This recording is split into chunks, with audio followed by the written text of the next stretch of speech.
ନମସ୍କାର ସାଙ୍ଗମାନେ ଅଗସ୍ତି ପରେ ବହୁତ ବଡ଼ ମାଡ଼ ମେସିନ୍ ହେବାକୁ ଯାଉଛି। ହଁ ସାଙ୍ଗମାନେ ଯେତେବେଳେ ଅଗସ୍ତି ପରେ ରାମଚିକି ଏଣ୍ଟ୍ରି କରିବି ଦି ବିଗେଷ୍ଟ ଦି ୱାଣ୍ଡରଫୁଲ୍ ଏଣ୍ଟ୍ରି ପାଇযাব। ଯେତେବେଳେ କି ରାମ ଅଗସ୍ତି ଯେତେବେଳେ ସାଥିରେ ଥିବେ ହାତ ଧରିକି ଥିବେ ସେଇ ଟାଇମ୍ରେ ଯଶୋଦା ଅଛନ୍ତି ଆଉ କାମିନୀ ଅଗସ୍ତି ଅଛନ୍ତି। ତ କାମିନୀ ଅଗସ୍ତି ବଡ଼ ଥାଳିଟେ ନେଇକି ଆସିବେ ୱେଲକମ୍ କରିବେ, କିନ୍ତୁ ତା ସହିତ ବନ୍ଧୁକ ନେଇକି ଆସିଥିବେ। ତ ଏଇ କ୍ଷଣେ ସାଇଡ଼୍ରେ ଥିବେ ମାଧବୀ କହିବେ କି ମାଲୋ ଇଏ କ'ଣ ବଡ଼ ଇଣ୍ଟରଫାଇସ୍ ସାଉଣ୍ଡ କ'ଣ ଏମିତି ହେଇଗଲା। ସିଏ ଡରିଯିବେ, ପୁଣି ଆଶ୍ଚର୍ଯ୍ୟ ହେଇଯିବେ। ରାମଚିକି ତ ଖୁସିରେ ଥିବେ, କିନ୍ତୁ ତା ସାଇଡ଼୍ରେ ଥିବେ ରୋହି ଅଗସ୍ତି। କିନ୍ତୁ ରୋହି ବହୁତ ରାଗରେ ଟକମକ ହେଇକି ଦାନ୍ତ ଚୁବୁଥିବେ, କାହିଁକିନା ସିଏ ରାମ ଅଗସ୍ତି ଏଣ୍ଟ୍ରି କଲାଟା ତା ଆଖିରେ ସହ୍ୟ ଦେଖାଯାଉନି। ସେ ଦାନ୍ତ ଟକମକ ହେଇକି ଅନ୍ଥିବେ ଦୁଇ ଜଣଙ୍କୁ। ଆଉ ଚିକି ଅଗସ୍ତି ରାମଚିକି ପୁଣି ଥରେ ଆସନ୍ତୁ, ପୁଣି ଥରେ ଦୂରେଇ ଯାଆନ୍ତୁ।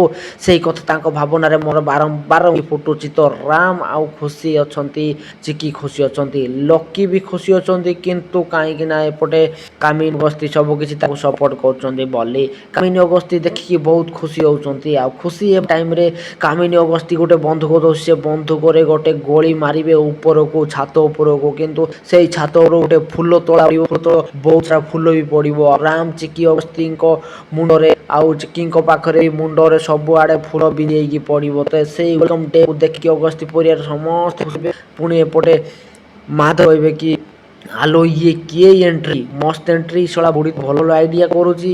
ପୁଣି ଏପଟେ ଚିକି ବହୁତ ଖୁସି ଯାଇ, କିନ୍ତୁ ମାଧବୀ ଏପଟେ କୁହେ ଚିକି ଆଜି ତୁ ଆମ ଘରେ ଏଣ୍ଟ୍ରି କରୁଛୁ ପୁଣି ଥରେ ପୁନର୍ଜନ୍ମ ନେଇକି, ତ ମୁଁ ବହୁତ ଖୁସି ଅଛି। ଆଉ ତୁ ଆମ ଘରେ ଏଣ୍ଟ୍ରି କରୁଛୁ ମାନେ ତୋତେ କେହି ରଖିପାରିବେନି। ତୁ ଏ ଘରେ ବିଲାସରେ ରହ, କେହି ତୋ ହାତ ଧରେ ଯଦି ଟିପ ଲଗେଇବାକୁ ଚାହେଁ ତୁ ମୋ ନା ମୋତେ ଚିହ୍ନିବୁ। ଯେତେବେଳେ ମୁଁ ତାକୁ ଚିହ୍ନେଇବି ଏ ଗନ୍ ସହିତ କଥାବାର୍ତ୍ତା।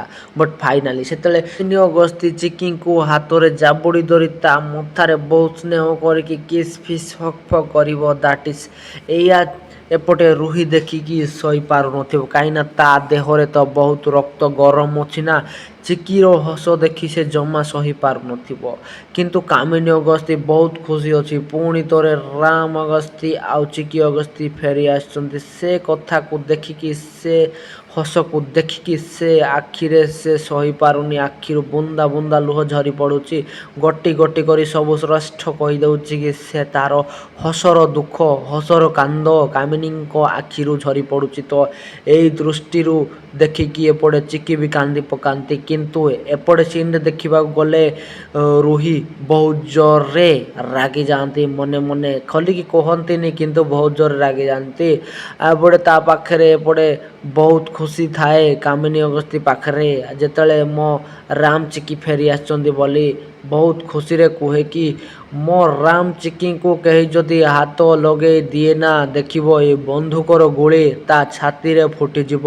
ଆଉ ସେଦିନ ବୁଝିଯିବ କି ଯେ ଏଇ କାମିନୀ ଅଗସ୍ତିର ପାୱାର କେତେ। ସେ ବନ୍ଧୁକ ଦେଖେଇ କହିବ, ଲାଷ୍ଟ ଫାଇନାଲ ଗୁଳି ଯେତେବେଳେ ବାହାରିଯିବ ଆଉ ଗୋଟେ ରୁହିଙ୍କୁ ବି ସେ ଗୁଳିଟା ଯାଇକି ବାଜି ଯାଇଛି। ତ ଏଇ ସିନ୍ଟା ସତରେ କାମିନୀ ଅଗସ୍ତି ଗୁଳି ଫୁଟେଇ ଦେଇଛନ୍ତି, ରୁହିକୁ ବାଜି ଯାଇଛି କି ନା ଆଉ କ'ଣ ହେଇଛି, ପ୍ଲିଜ୍ ଗୋଟେ ଲାଇକ୍ କରିଦିଅ। ଜୟ ଜଗନ୍ନାଥ, ନମସ୍କାର।